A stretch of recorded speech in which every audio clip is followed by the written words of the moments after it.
لوگ کہتے ہیں کہ رمضان میں شیاطین کو قید کر دیا جاتا ہے. کیوں؟ اللہ نے کیوں قید کیا شیاطین کو؟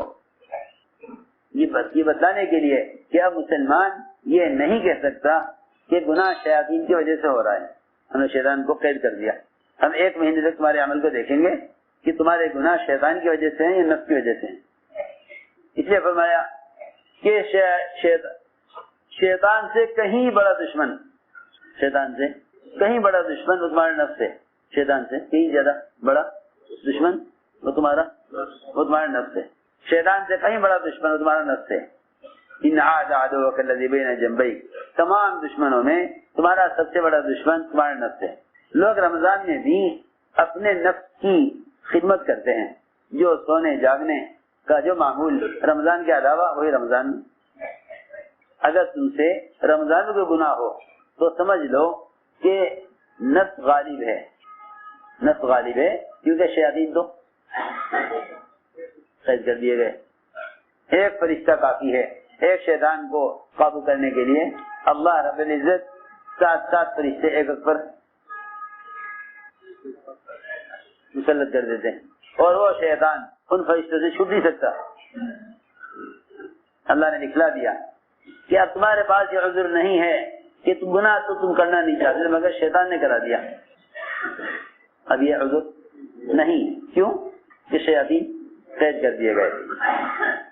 اس لیے روزہ دیا گیا ہے نفس کو کچلنے کے لیے کہ شیطان کو تم نے یہاں قید کر دیا اور نفس کو تم کچل دو اس سے روزے سے اور نفس کو کچلو رات کے قیام سے. اس لیے قرآن نے کہا ہے رات کا قیام نفس کو سب سے زیادہ کچلنے والا ہے. اشد وقا یہاں اشد وقا سب سے زیادہ نفس کو کچلنے والا عمل وہ رات کی تہجد اور رات کا قیام ہے. سب سے زیادہ نفس کو کچلنے والا. ورنہ لوگ گناہ کرتے ہیں اپنے ارادے سے اور الزام دے دیتے ہیں شیطان کو. انسان سے جب کوئی دنیاوی نقصان ہو جاتا ہے تو اس نقصان کا الزام دوسروں کو دیتے ہیں. جس طرح ہم دنیا کی مختلف نقصانات کے الزام دوسروں کو دیتے ہیں اسی طرح اپنے گناہوں کا الزام شیطان کو دیتے ہیں. حضرت علی فرماتے تھے اگر فجر کے بعد 10 مرتبہ سورہ اخلاص پڑھ لو فجر کے بعد 10 مرتبہ سورہ اخلاص پڑھ لو تو شیطان آزاد ہو کر باوجود پوری کوشش کے تم سے کوئی گناہ نہیں کرا سکتا. خیر کیسے ممکن ہے کہ شیطان رمضان میں قید ہو کر تم سے کوئی گناہ کرا لے؟ اب معلوم ہوگا کہ گناہ جو ہوا کرتے تھے وہ شیطان کی مدد سے ہوتے تھے یا نفس کی مدد سے ہوتے تھے. اس سے نفس کی مدد سے یا شیطان کی مدد سے کہ شیطان کو تو قید کر دیا گیا چھوٹنے والے ہیں نہیں. اور عمل کا اجر بڑھا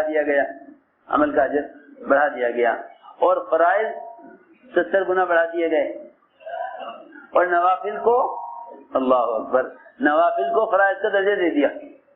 نوافل کو فرائض کا درجہ نوافل کو دیا فرائض کا درجہ اور فرائض کا درجہ بڑھا دیا 70 گنا. یہ کہیں کہ اس سے زیادہ بدبخت کون ہوگا جس پر رمضان کا مہینہ گزر جاوے اور وہ اپنے آپ کو جنت میں داخل نہ کر سکے اور مغفرت کا حقدار نہ ہو سکے. اس سے زیادہ بدبخت کون ہوگا؟ اللہ اکبر. حضرت جبرائیل کی دعا حضور اکرم صلی اللہ علیہ وسلم کی ان کی دعا پر آمین. آپ دعا سن رہے صحابہ جبرائیل کی دعا نہیں سن رہے. صحابہ نے عرض کیا یہ کیا ہو رہا تھا کہ آپ آمین آمین کہہ رہے تھے دعا کی آواز آ نہیں رہی تھی. آپ آمین آمین کہہ رہے تھے دعا کی آواز نہیں آ رہی. تو آپ نے فرمایا کہ جبرائیل یہ بد دعائیں کر رہے تھے اس شخص کے لیے پھر پر رمضان گزر جاوے اور جہنم سے رہائی کا اور مغفرت کا اس کے لیے فیصلہ نہ ہو. اس کے لیے بد دعائیں ہو رہی تھی جبرائیل کی. اور آمین کون کہہ رہے تھے؟ حضور اکرم صلی اللہ علیہ وسلم آمین کہہ رہے تھے. میں نے عرض کیا کہ اصل بات یہ ہے کہ ہم پورے سال جس طرح پورے سال مال کماتے ہیں، پورے سال مال کماتے ہیں، پھر سال بھر کی آمدنی کے بعد، سال گزر جانے کے بعد آمدنی پر اس کی مال کی زکات دیتے ہیں، مال کی زکات دیتے ہیں تاکہ سارا مال پاک ہو جائے۔ اسی طرح رمضان کا مہینہ یہ جسم کی زکات ہے، یہ جسم کی زکات ہے، یہ جسم کی زکات ہے۔ پورے سال جو کچھ بھی کمایا ہے اس سب کو رمضان کے روزوں سے ایسے پاک کراؤ جیسا سال بھر کی آمدنی کو زکات دے کر پاک کرتے ہیں۔ یہ جسم کی زکات ہے، جسم کی زکات ہے، یہ جسم کی زکات ہے۔ جیسے زکات دینا مال کو پاک کرنے کے لیے زکات ہے، اسے روزہ رکھنا جسم کو پاک کرنے کے لیے زکات ہے۔ انسان اپنے اعضاء سے نیکی بھی کماتا ہے، اپنے اعضاء سے مال بھی کماتا ہے۔ انہی اعضاء سے مال کما کر سال بھر کے بعد زکات دیتا ہے مال کی۔ انہی اعضاء سے جو کچھ اعمال کیے ہیں ان سارے اعمال کو پاک کرا لیتا ہے رمضان کے روزے سے۔ اسی لیے فرمایا ہفتے سے ہفتے تک کے گناہ کے لیے جمعہ دیا گیا ہے، ہفتے سے ہفتے گناہوں کے لیے جمعہ دیا گیا ہے، سال سے سال تک کے گناہوں کے معافی کے لیے روزہ دیا گیا ہے، زندگی بھر کے گناہوں کو ایسا معاف کرانے کے لیے جس کی معنی اس کو آج ہی جنا ہو، اس طرح گناہوں سے پاک ہونے کے لیے پوری زندگی میں حج ایک مرتبہ فرض ہے، زندگی میں حج ایک مرتبہ فرض ہے کہ حج زندگی بھر کے گناہوں سے پاک ہونے کے لیے، روزہ سال بھر کے گناہوں سے پاک ہونے کے لیے، اور جمعہ ہفتے بھر کے گناہوں سے پاک ہونے کے لیے۔ سوچو ایک آدمی اگر 2 دن غسل نہ کرے تو اس کی حالت کیا ہوتی ہے؟ آپ دیکھیں گے عام طور سے غیر مسلموں میں روزانہ نہانے کا معمول ہے، اشنان لیتے ہیں وہ اور اسے عبادت سمجھتے ہیں۔ جانوروں کا بھی معمول روزانہ نہانے کا ہے، سارے پرندے چرندے کوشش کرتے ہیں روزانہ ایک مرتبہ ان کے بدن سے پانی گزر جائے۔ سوچنے کی بات، جب جسم کے اعتبار سے اپنے میل کچیل کو دور کرنے کے لیے روزانہ نہائے بغیر تسلی نہیں ہوتی، تو بتاؤ سال میں ایک مرتبہ اگر جسم کے اعضاء کی پاکی کے لیے روزہ دیا جاوے تو آدمی ایک سال میں نہاوے، ایک سال میں نہاوے۔ کہاں روزانہ غسل کرنا، کہاں ایک سال میں غسل کرنا، کتنا میل ہوگا اس کے بدن پر۔ جو کپڑا جتنی تاخیر سے دھویا جاتا ہے وہ بھی اتنی محنت سے دھویا جاتا ہے۔ میری بات سمجھے، جو کپڑا جتنی تاخیر سے دھویا جاتا ہے وہ اتنی محنت۔ سوچنے کی بات، آپ نے کرتا پہنا، شام کو اتار دیا، پسینہ آ گیا، آپ نے سوچا کہ کپڑا تو صبح پہنا تھا، ایک پانی میں نکال کے سکھا دو، صاف ہو جائے گا۔ کیوں بھائی، ایسا ہی ہے نا۔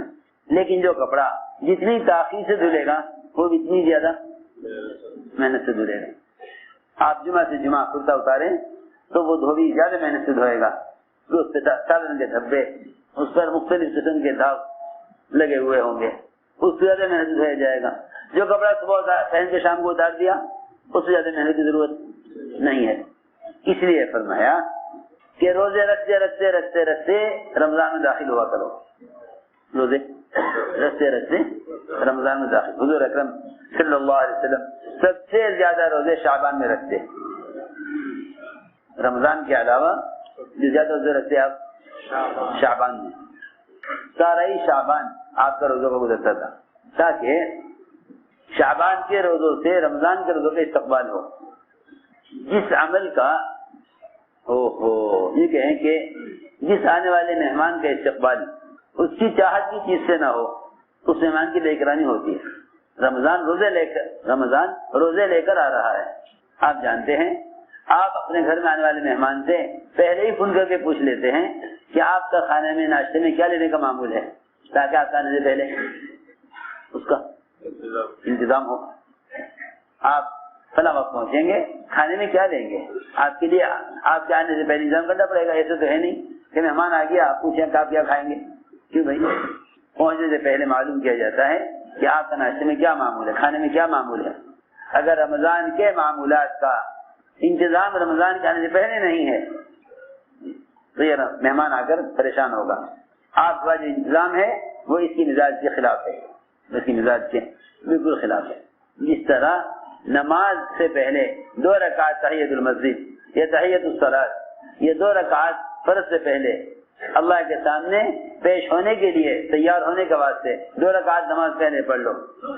اسی طرح تحیۃ الصیام بھی ہے، جس طرح تحیۃ الصلاۃ ہے، اسی طرح کیا ہے تحیۃ الصیام۔ اسی طرح تحیۃ الصیام ہے کہ تم رمضان کے روزوں کے لیے، تم رمضان کے روزوں کا نفل روزوں سے استقبال کرو جیسے فرض نماز کا استقبال نفل نماز سے کرتے ہو۔ سمجھتے ہو بات؟ جیسے فرض نماز کے استقبال نفل نماز سے کرتے ہو، جس طرح فرض نماز کے استقبال نفل نماز سے کرتے ہو، ایسے فرض روزوں کا استقبال، کیونکہ جو نوافل کا اہتمام نہیں کرتے نماز میں، جو نوافل کا اہتمام نہیں کرتے نماز میں، ان پر فرائض بوجھ ہوتے ہیں، فرائض ان پر بوجھ ہوتے ہیں، فرائض ان پر بوجھ ہوتے ہیں۔ اسی طرح جو نفل روزوں کا اہتمام نہیں کرتے وہ رمضان کا مہینہ ان کے اوپر بڑا بھاری بن کر گزرتا ہے، بڑا بھاری بن کر گزرتا ہے۔